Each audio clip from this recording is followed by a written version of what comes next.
Do not adjust your television set. We are controlling the horizontal. We are controlling the vertical. We are controlling all the exits from Junction 23 on the M1. We have controlled and we will maintain throughout the MTV Donington special. I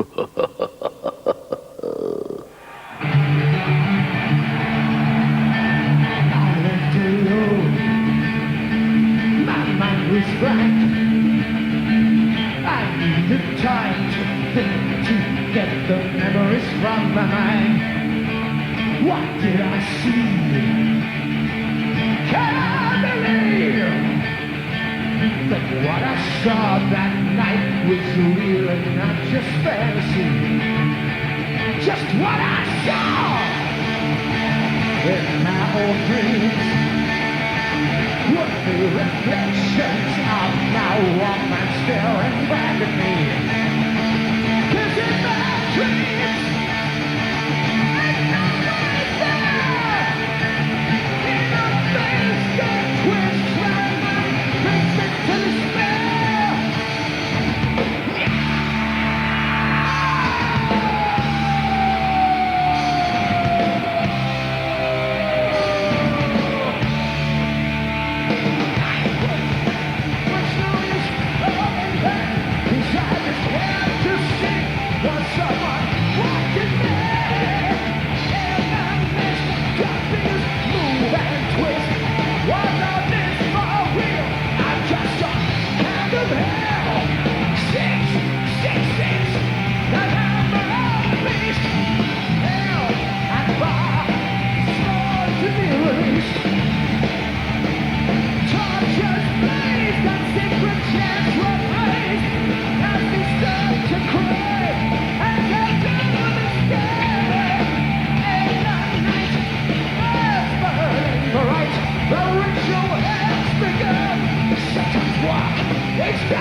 Hi and welcome back to this special Donington Monsters of Rock edition of the Headbangers Ball, and we have reached the climax of tonight's show because it's time to meet headliners, Iron Maiden. Who's had a climax? And, Who was it? Hey, you had a climax?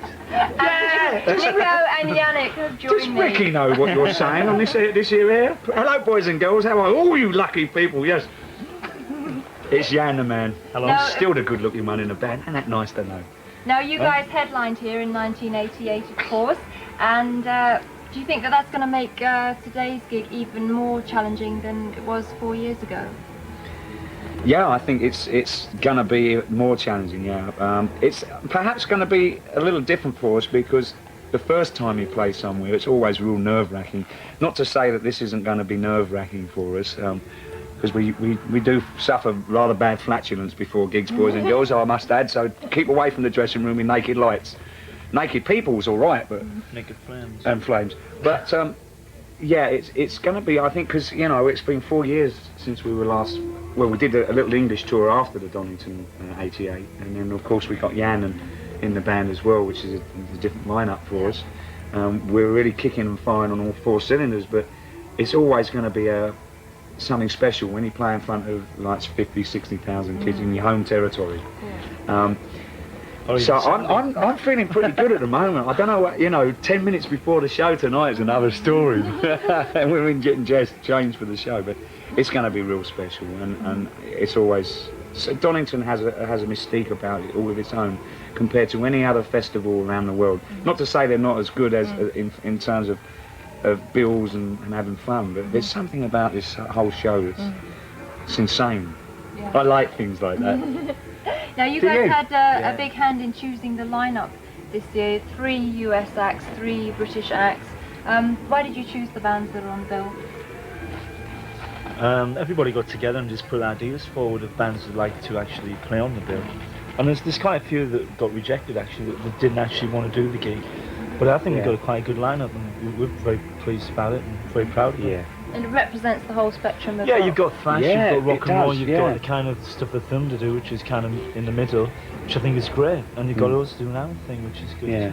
So there's a bit for everybody. That's right. Something for everybody, ain't it? Oh, a little bit of rock and roll. Let's have a bit of rock trivia. I don't know if there's any jazz in there, do you? What? Let's have a bit of rock trivia because Yannick played here with Gillan. Yes, so it's not his first Donington appearance, but his first before. with Iron Maiden. Yeah. That's right.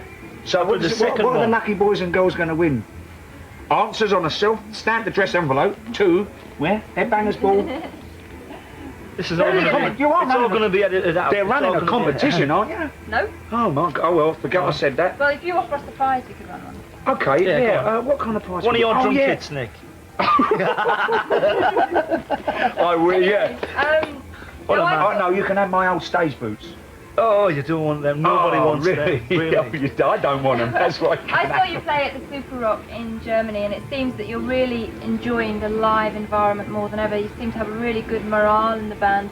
Is that like kind of the most enjoyable aspect of Maiden for you now? Oh yeah, for me most definitely. I mean, Jan's probably... I love to play live, and that's something why everybody does it anyhow, to actually play live. Yeah, it's definitely... I mean, it's 2 tours, excuse me, sorry. It's 2 tours for Jan, that's his second tour, but I think even from the first one, which we had great fun on as well, when No Prayer to the Dying with Jan, this one is really, from everybody else's point of view as well, not just for what I'm saying, it's the best tour we've ever had. For fun and energy, and we're playing the best we've ever played. And people probably think, you can't be serious, you're really good all the time, right? No. And please. I witnessed you at really Mannheim, and you were just having such a good time. Yannick and Dave were like sparring with each other. It was just really cool. Fun. You know, to me, that's what a rock and roll gig should be. It should be fun. I think people forgot about that for a while, and it's back. We're having good fun. That's right. Now, how on earth did you go about choosing the set for this show? Because you've got so much material, of course, the new album, Fear of the Dark. Well, what we did was, when we went to America and South America, well, we had 2 different shows. We had the American show, because we only usually play, what, an hour and 35 minutes? An hour 40. And we get to play around an hour 50, 55 to 2 hours, you know, in Europe and everywhere else. So what we did was we kept the same show format that we had in America, and we put in originally 4 songs, didn't we? And we found that we were running a little bit longer than we needed to. So we pulled one of them out and we just added an extra 3 songs. The way we kind of chose them were that for the set was something off of each album that Maiden's done. There's a couple off of 1 or 2 of the albums, you know. But to try and make a cross-section of everything that Maiden's done, we took at least 1 song from each album. And what you try to do also is to make the whole concert work together. So the songs, pardon me, you can pick songs that perhaps people feel are not the best songs, but they work best in that set. So you're actually aiming for a set that fits together and, you know, gets better and better, and sort of there's a crescendo at the end, the climax. Hey, that's the second time that word's been used tonight. Hey. So what do you want this performance at Donington to say about Iron Maiden in 1992? We're back. Your climax. We're Not climaxed. We climax together. Together. Yeah, I think it's really, you know, a decade down the road really now. So, say Number of the Beast was the sort of, you know, if you look at the success of the band, and it's 10 years later down the road, and we've kind of, it's like a revived band. Well, revived is not maybe the word, but it's like definitely a stronger band than it has ever been. And I think some people, you know, some of your critics kind of look at you and go, oh, you're getting on a bit past it, you know. And I think what tonight's going to do is it's going to be like we told you. She fell in love with this crazy machine. She leaned over what his kids got clean. She'll never see the beast before, but she met that wine and a bottle. When she was walking on down the road, she heard a telephone express. He whispered to her to get on the bed. She gave up a ride from here down to how. Ain't a bad place. Hell is from here to eternity. How? Ain't a bad place. Hell is from here to eternity. She must be having one of her crazy dreams. She never shed on a piece so clean. Made her feel like she got by dying. She even thought she heard the engine sigh. But that's her dreams that come to an end. It took her time like a dead man's band. The beast inside of me were 2 of a kind. They always kept alive from here to eternity. How? Ain't a bad place. Hell is from here to eternity. You do it. How? Yeah, hell is from here to eternity. Come on. How? Ain't a bad place. Hell is from here to eternity. Yeah. How? Hey. Hell is from here to eternity. Ah, yeah.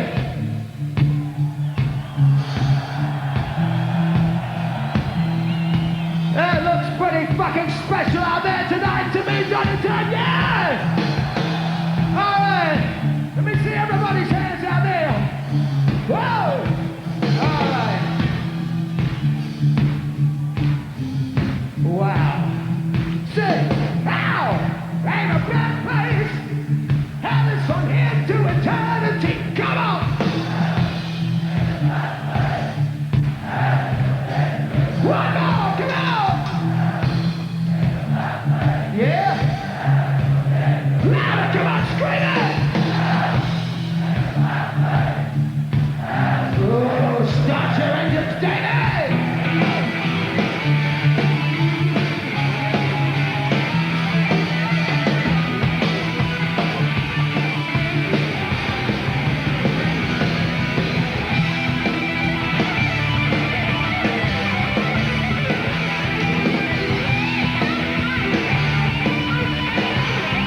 know that Yannick contributed a tremendous amount towards the morale of the band when he first joined, but that's obviously had like a follow-on effect on the album as well, hasn't it?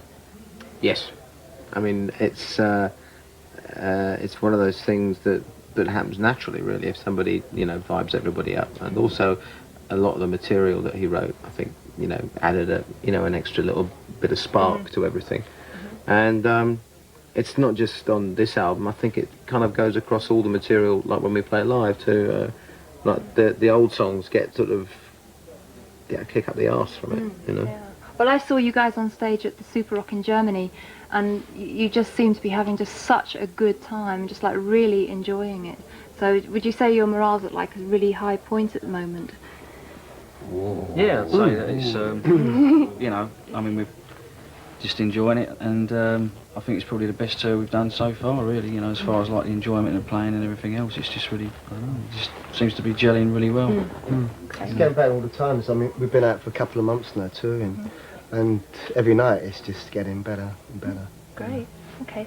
The last LP had like a very live feel production-wise, but for Fear of the Dark it seems to be sort of much more produced. Why did you change tack there? I think really because we wanted to get a bigger drum sound and all that, and you know, we weren't really that happy with the drum sound on the last album. Although it's very live sounding, and that is pretty much Nico's live sound, I suppose, because he, you know, likes to tune it very tight. But we just decided to go for a much bigger, fatter drum sound, and it just makes everything sound bigger. Yeah. You'll take my life, but I'll take yours too. You'll fight the musket, but I'll run you through. So when you're waiting for the next attack, you better stand, there's no turning back.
are two songs that I'd like to highlight on the album that I felt were very different for Iron Maiden.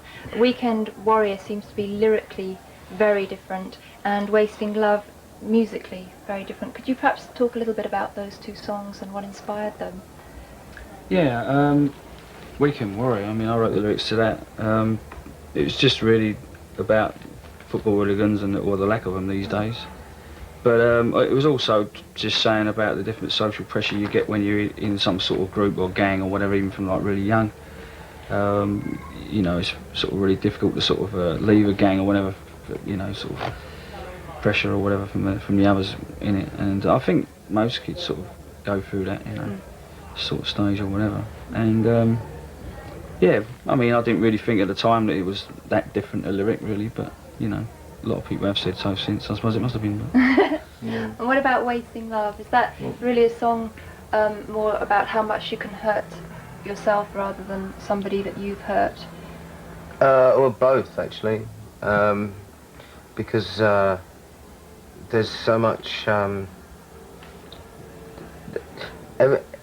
mean, because when I was sort of from about 21 to whatever, you know, I spent an awful lot of time pursuing women, and because I'm in this particular job, you know, in most cases it wasn't particularly difficult, and having found somebody that I'm very happy with now just made me realise what an awful waste of time the whole thing was. Right. And that there was so much more you could have been doing, and there was so much of your life was involved in this sort of frantic pursuit of people who didn't really care who you were. They were just going to bed with you because, you know, it was another notch on their gun the same way as another notch on yours, you know. And so this idea that you know, and this idea that you could change, you did actually have the ability to change it. You weren't completely helpless, you know. It wasn't this idea that, you know, it's just something I've got to do because a man's got to do what a man's got to do. It's absolute crap, you know. You can change it, and you actually end up happier as a result of it. And that's what Wasting Love's all about. I wanted to make the song kind of melancholy, but not gloomy, you know. Because you know that was the vibe I wanted to do with it. So that hence there's some really pretty bits in it, as well as some quite sort of moody bits.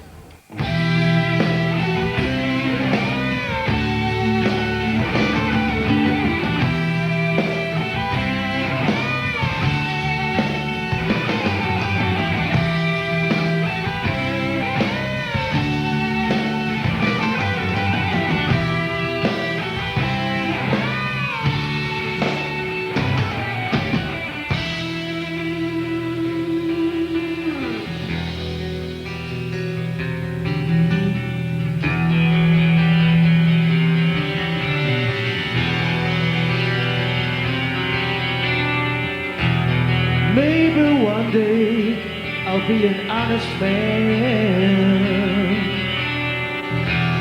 Up till now, I'm doing the best I can.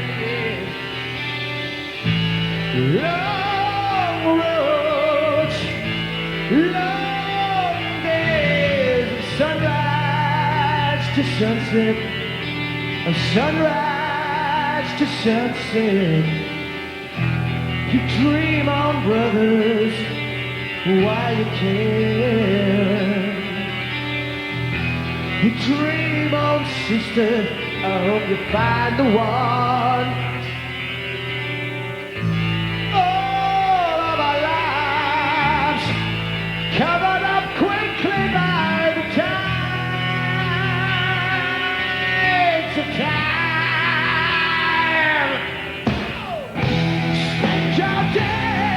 Full of emptiness. Spend your years full of loneliness. Wait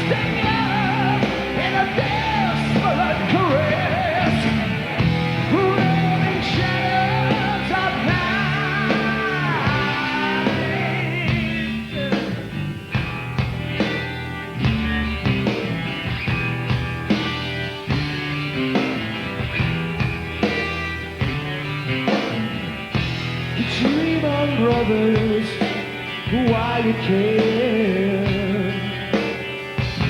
You dream on, sister, I hope you find the one, yeah. All of our lives covered up quickly by the tides of time. The sands are flowing and the lines are in your hand. In your eyes I see the hunger and the desperate cry that tears the night.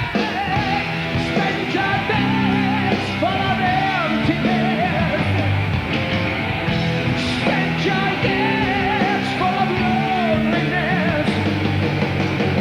Wasting love in a desperate caress. Rolling shadows of night.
Oh, spend your days full of emptiness.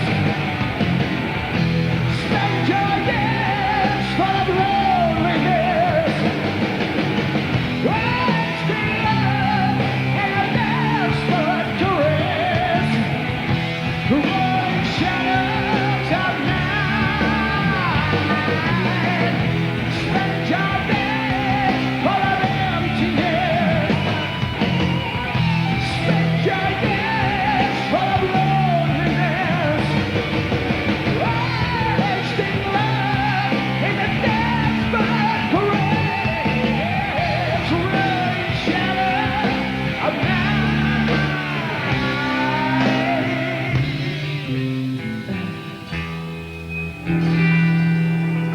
Okay, with Iron Maiden in the background, that's just about it for this special Donington Monsters of Rock edition of the Headbangers Ball. We've been coming here every year for the last 4 years, and it just seems to get bigger and better. I hope you agree. I hope you enjoyed the live performances and the interviews, and I've certainly enjoyed being here. Now, next week, I'm going to be back in the studio. We've got loads of brand new videos for you, loads of new album releases to talk about. So I hope you'll join me there. But for now, this is Vanessa Warwick signing off from Donington Monsters of Rock, and I'll see you next week. Bye-bye.